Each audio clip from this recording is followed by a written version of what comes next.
अपने पराए। घर की लड़ाइयाँ कितनी भी हो, लेकिन ये भी सच है कि किसी पर कोई आपत्ति हो तो अपना ही परिवार साथ देता है। भैया, मेरे पीछे पुलिस लगी है, प्लीज मुझे बचा लो। रवि और राज दो भाई, लेकिन दोनों में कभी नहीं पटी।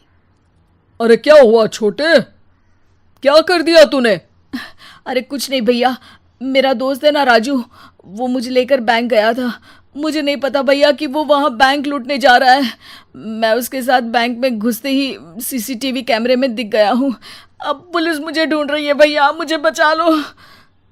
राज कुछ सोचता है, फिर कहता है, ओके, तुम यहीं रुको, मेरा एक दोस्त पुलिस में है, मैं बात करता हूँ। तभी वहां रवि की बीवी राज की बीवी के साथ आ जाती है। तुम लोगों के घर जब तक पुलिस का आना जाना है, बच्चों को यहीं छोड़ दो, उन पर असर ठीक नहीं पड़ेगा। तभी वहां पुलिस आ जाती है।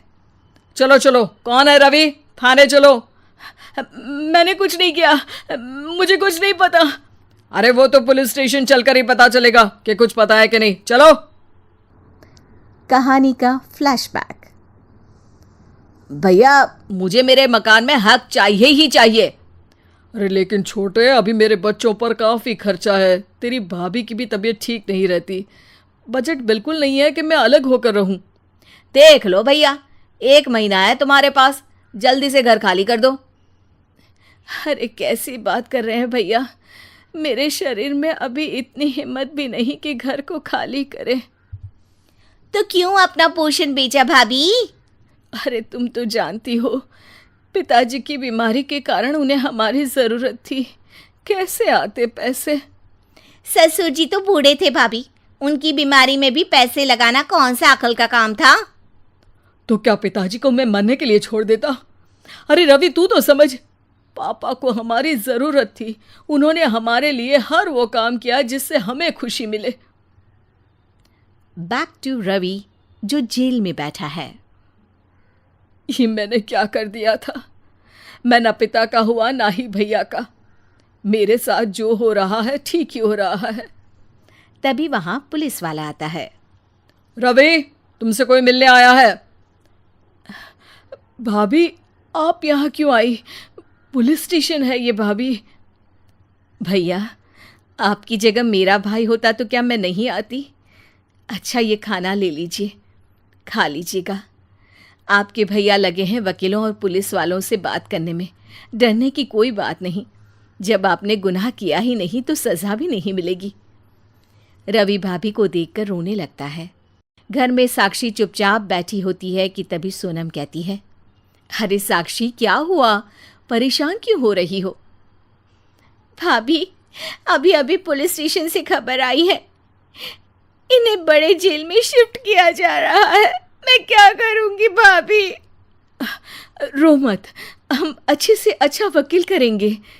लेकिन उसमें तो बड़े पैसे लगेंगे दीदी, हम इतना पैसा कहाँ से लाएंगे? अरे क्यों, ये मकान है ना, और मेरे कुछ गहने भी हैं। साक्षी की आंखों में पानी आ जाता है। पर दीदी, ये तो आप और भैया की मेहनत की कमाई है। पापा के बाद भी तो हम लोगों का सब खत्म हो गया था, पापा को तो बचा नहीं पाए, लेकिन भैया को ज़रूर बचा लेंगे, और भगवान चाहेंगे ना तो दोनों भाई मिलकर इससे भी बड़ा मकान खड़ा कर लेंगे। साक्षी। थोड़ी देर में राज वहाँ आता है। सोनम सही कह रही है साक्षी, पैसों की कमी के कारण किसी भी बेगुनाह को सज़ा नहीं मिलती। राज एक अच्छा सा वकील करता है। सोनम और साक्षी बचाए पैसे और अपने गहनों को बेचकर रवि का केस लड़ते हैं और जल्द ही रवि जेल से बाहर आ जाता है। रवि राज को गले लगाकर कहता है, भैया मुझे माफ़ कर दो, मुझे साक्षी ने सब कुछ बताया है। भैया, आपने मुझ पर विश्वास किया, मेरे लिए दिन रात मेहनत की, भाभी ने अपने गहने तक बेच दिए। भैया, आपने तो पापा के लिए भी पैसे नहीं देखे, लेकिन मैं बहुत ही सेल्फिश निकला। भैया, एक आखिरी बार मुझे माफ़ कर दो, मैं शर्मिंदा हूँ। अरे भाई, अपने तो अपने ही होते हैं, पापा ने हमारे लिए क्या नहीं किया ये तुम्हें बताने की ज़रूरत नहीं है मुझे। और फिर तू तो मेरा भाई है, पैसे से बढ़कर रिश्ते होते हैं भाई।